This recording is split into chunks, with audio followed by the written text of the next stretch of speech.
The galaxy quarantined Earth for being too dangerous. Now, we're their only hope. The assembly hall of the Galactic Concord had never been so silent. Representatives from 47 starfaring civilizations sat motionless as the holographic display revealed the approaching Vexxan armada devouring frontier worlds. "Marvelous," Grand Emissary Zeloth finally remarked, his vocal tones dripping with sarcasm that transcended language barriers. 10 millennia of civilization, and we're to be exterminated by cosmic parasites. I, Councilor Traxus of the Quillian Accord, adjusted my posture uneasily. The Vexxan Swarm was no trivial threat. They assimilated planets, stations, even asteroids, breaking down all matter to fuel their expansion. Not malevolent, merely insatiable. And unfortunately, I thought, we happen to be in their path. Emissary Zura, Prime Minister Norix said, her 4 upper limbs trembling slightly. "Provide the tactical assessment." The Omnor delegate rose, her bioluminescent markings flashing erratically.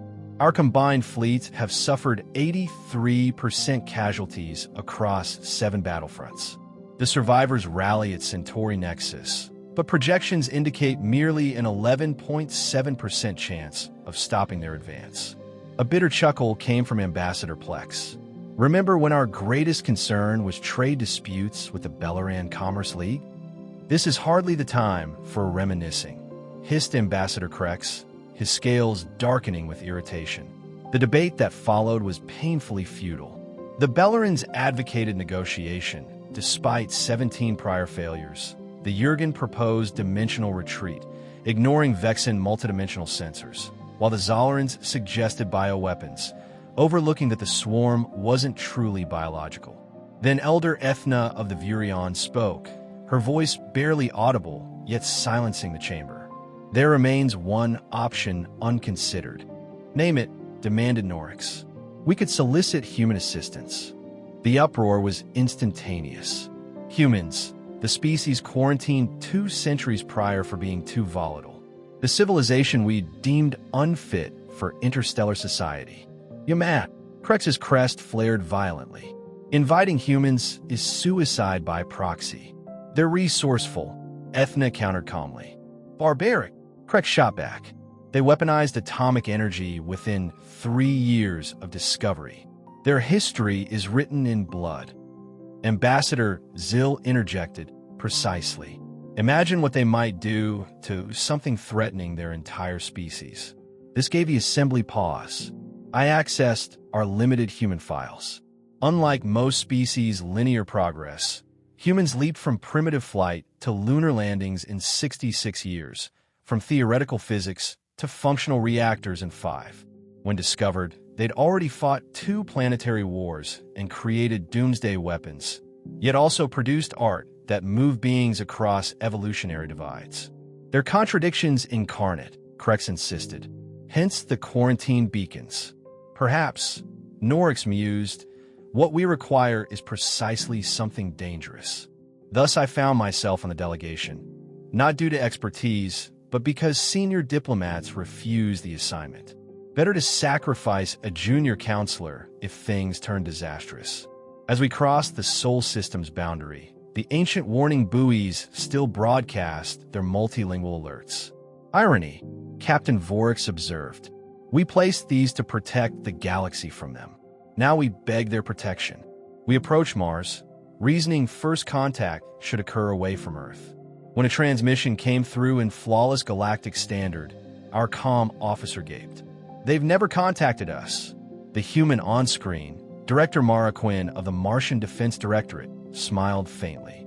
"We've anticipated your arrival." "Expected us?" Our lead emissary stammered. "Naturally. We've monitored your observation probes for decades. Decrypted your beacons. If we'd wished to break quarantine, we'd have done so generations ago."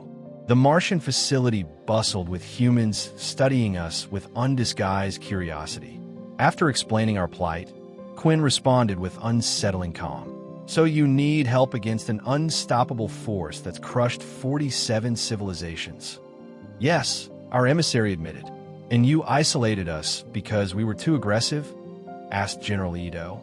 That was a precaution, our emissary hedged. Dr. Jackson barked a laugh. Meaning you feared us. Ambassador Omari leaned back. Seems the galaxy now needs our particular talents. You'll help, I blurted. Obviously, Quinn said. Facing impossible odds is practically our pastime. Later, I asked Jackson why they'd assist those who shun them. Humans adore redemption narratives, she explained, especially as protagonists. But the risk is what makes it compelling. Our entire evolutionary history is adapting to catastrophes. This, just another Tuesday. Their fleet mobilization was staggering. 3,000 vessels in 24 hours, military and civilian alike. The swarm consumes matter? General Ito asked. Our industrial ships can outpace them. Every captain has something the swarm lacks. What's that? Creativity and the urge to challenge worthy foes. You've unleashed something, Counselor. I hope you're prepared. At Centauri Nexus, High Admiral Zek stared at human FTL modifications our scientists deemed impossible. Your ships move? Unusually. Basic quantum superposition with localized time dilation, Chief Scientist Patel said casually, leaving alien commanders dumbfounded. When the swarm arrived, human tactics defied all convention. Feints, signal node strikes, electromagnetic nets harvesting swarm biomass to forge countermunitions. For the massive hive ships, xenobiology vessels deployed genetic scramblers, turning the swarm against itself. Horrifying, I whispered as hive ships cannibalized each other. Extinction is worse, Admiral Reyes replied. Post-victory, Quinn found me awestruck. We don't fight battles. We survive existential threats. It's in our DNA.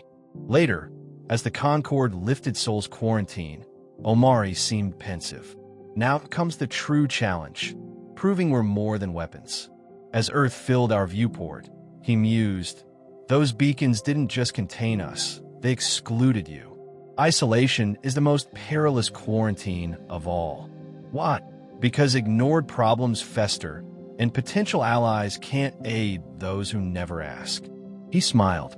Now we discover what happens when a galaxy's most dangerous species chooses friendship over war. The quarantine had ended. Humanity's galactic era had begun, and nothing would ever be the same. They feared us. Then they needed us. Now, they'll never forget us.